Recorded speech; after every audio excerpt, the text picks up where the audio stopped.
За бүх мэдээлэл манай дээр байдгүй бид нар түрүүний хэлсэн шиг гүүр болж ажилладаг учраас ийм Монгол гэдэг платформ маань өөрөө хураар дамжуулж тухайн оны мэдээллийг зөвхөн тухайн иргэнд нь хүргэж байгаа. Иргэн бэгийн мэдээллийг зөвхөн иргэн бэд хүргэж байгаа. За тухайн дуудсан мөчөдөл гэсэн үг. Тэгэхээр бид нар олон улсын стандартыг бүрэн нийцсэн шийдлийг бас мөн давхар ингээд хэрэгжүүлээ явдаг. Сард бол ингээд бараг 800 мянгаад халдлагыг өөрсдөөсөө хамгаалаад ингээд явдаг. Энэ тайлан судалгааг нь өөрсдөө хянаа явдаг гэсэн үг. Тэгэхээр нэгдүгürt бид нар мэдээллийг хадгалдаг учраас иргэн мэдээлэл алдах аюул нэгдүгürt байхгүй. Тэгэхээр угаасаа тийм ойлголт байхгүй гэсэн үг. Яг үл тэр бол улсын бүртгэл дээр байгаа мэдээлэл улсын бүртгэл дээр л баг. Нийгмийн даатгалын мэдээлэл нийгмийн даатгал дээр л баг.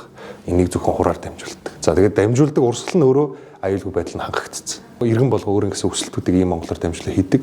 Энэ мэдээллийг бид нар бас үндэсний дата төвтөр манай дэд бүтц байршдаг учраас бас хамгаалдаг гэсэн. Хүсэлтийн мэдээллүүд л гэсэн үг шүү дээ. Хувь хүний мэдээлэл биш.